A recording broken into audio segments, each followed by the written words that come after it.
Hello students, myself Dr. Aradhna Sharma from Government Bilasa Girls PG College Bilaspur. Today's MSc Semester 1 Paper 4 Complex Analysis Chapter Complex Integration Lecture 1. Complex integrations की जब हम बात करते हैं तो हमें previous class की बात याद करनी होगी कि हम ऑलरेडी फेमिलियर हैं कॉम्प्लेक्स नंबर से, उसकी प्रॉपर्टी से, कैसे उसका मॉडल निकालना है, कैसे उसका आर्ग्यूमेंट निकालना है, domain, Jordan arc, analytic functions, Cauchy Riemann equations, conjugate functions, harmonic functions, इन सब से हम परिचित हैं. Now we shall start with contour. What is contour?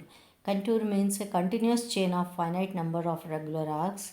Complex integral, let L be any rectifiable arc between A and B, closed interval A and B. If function of z is equal to 1, we take partition P, z0, z1, z2, zn equal distance पे हम इसको consider करेंगे. तो integration of L D Z is equal to, we know that limit N tending to infinity summation of function of Z K minus 1. Here function of z is equal to 1, so L dz is equal to this one. Limit n tending to infinity, summation becomes zn minus z0. Put the value of zn and z0, we get b minus 1. If L is closed car, then it means that b coincide with A, therefore L dz is equal to 0. Similarly यदि हमको modulus of D Z को L के along integrate करना है तो modulus of D Z means chord के distance ले रहे हैं, तो ये हो जाएगा K varies from 1 to n, modulus of z1 minus z0 plus modulus of z2 minus z1 up to modulus of zn minus zn minus 1. अब z1 modulus of z1 minus z0 क्या represent कर रहा है यहाँ पर? Length of the chord between z1 and z0. अब ये सारे कॉर्ड्स कंटिन्यूस हैं तो इन कॉर्ड्स का ऐड करेंगे तो क्या मिलेगा आपको? Length of the arc which is equal to capital L. तो यदि मॉडुलस ऑफ डी जेड में एल की जगह मान लीजिए आपके पास सर्किल हुआ तो पेरीमीटर ऑफ सर्किल हो जाएगा, ट्रायंगल हुआ तो पेरीमीटर ऑफ ट्रायंगल हो जाएगा, स्क्वायर लेना है तो पेरीमीटर ऑफ स्क्वायर को वो रिप्रेजेंट करेगा, और यदि आर्क है तो लेंथ ऑफ द आर्क को रिप्रेजेंट करेगा. एक और चीज़ यहाँ पर आती है जिसका हम आगे चल के थ्योरम में उपयोग करते हैं, that is called ab initio integrals of F Z. ये है L F Z D Z is equal to limit N tending to infinity F Z K minus 1. अब इसकी सहायता से यदि मुझे इस एल के लॉन्ग जेड डी जेड का इंटीग्रेशन निकालना है तो क्या हो जाएगा? फंक्शन ऑफ जाई के जेड के माइनस 1. अब चूंकि ये जाई के मैंने लिया है जेड के और जेड के माइनस 1 और जेड के बीच का एक पॉइंट लिया हुआ है, तो जाई के चूँकि कंटिन्यूस कर्व है, रेक्टिफाइबल आर्क है, इसलिए जाई के एक बार जेड के पे भी अटेंड करेगा और जेड के माइनस 1 को भी अटेंड करेगा. तो यहाँ मुझे दो इंटीग्रल्स मिलेंगे. पहला integral I is equal to हो जाएगा K varies from 1 to n, जाई के की जगह क्या लिख देंगे हम? जेड के. दूसरा सेम इंटीग्रल हो जाएगा, जाई के की जगह हम लिए जेड के माइनस 1. अब दोनों इंटीग्रल्स को हम ऐड कर देते हैं तो 2i इज इक्वल टू ये हुआ which is equal to Z K square minus Z K minus 1 square. अब के को आप डिफरेंट वैल्यूज़ देते जाइए 1 से लेकर n तक, तो आपके पास बच रहा है zn square minus z0 square which is equal to B square minus A square.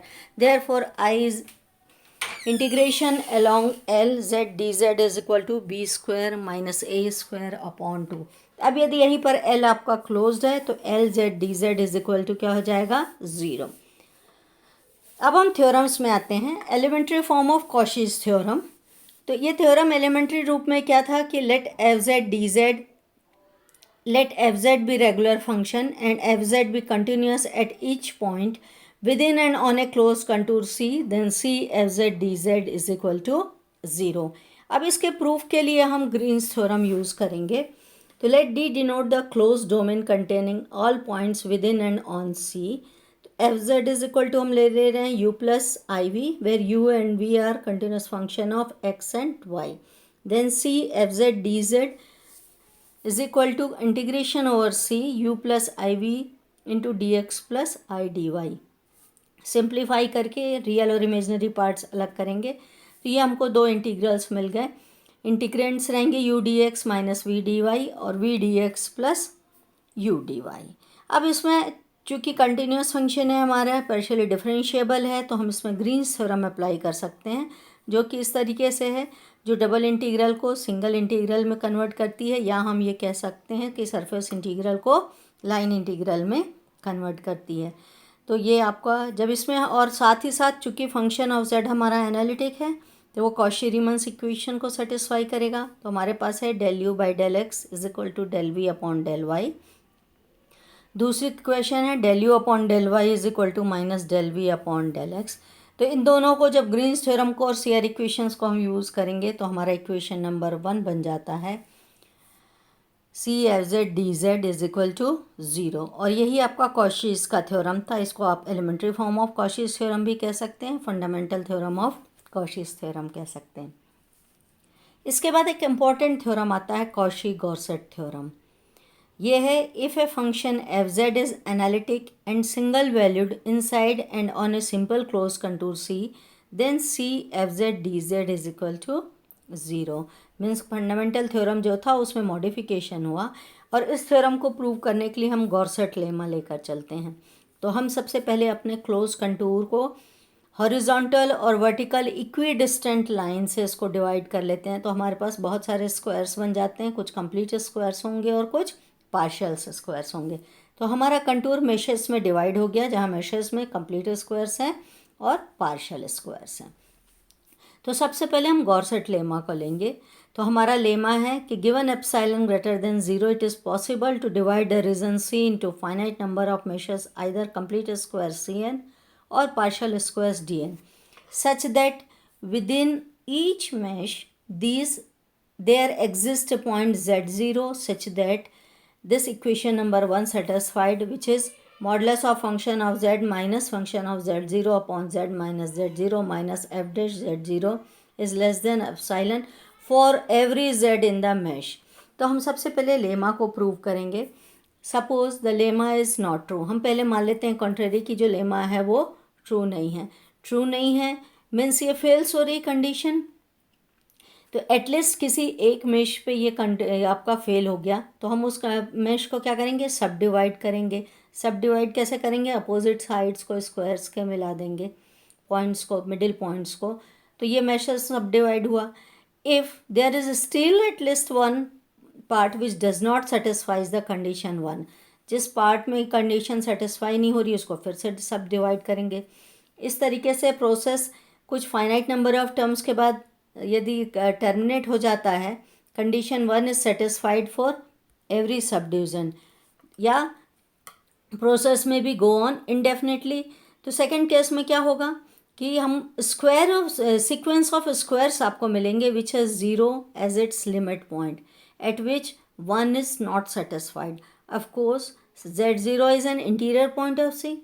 Since equation number 1 is not satisfied at Z0 and so this condition is not satisfied, this declares that Fz is not differentiable but Fz is analytic, and analytic की condition क्या है कि उसको single valued के साथ साथ differentiable भी होना है। तो वो इस बात को कॉन्ट्राडिक्ट करता है कि फंक्शन ऑफ z क्या है आपका, एनालिटिक है। We get the contradiction, hence lemma is true. From the lemma हमको एक इक्वेशन, हम इसको सिंप्लीफाई कर लेते हैं। तो function of z minus function of Z0 upon Z minus Z0 minus F dash Z0 is equal to eta z, where modulus of eta z is less than epsilon and eta tends to 0 as z tends to Z0। thus यहाँ से हमको function of z की ये value मिल जाती है। Lemma के बाद हम थ्योरम के प्रूफ में चलते हैं।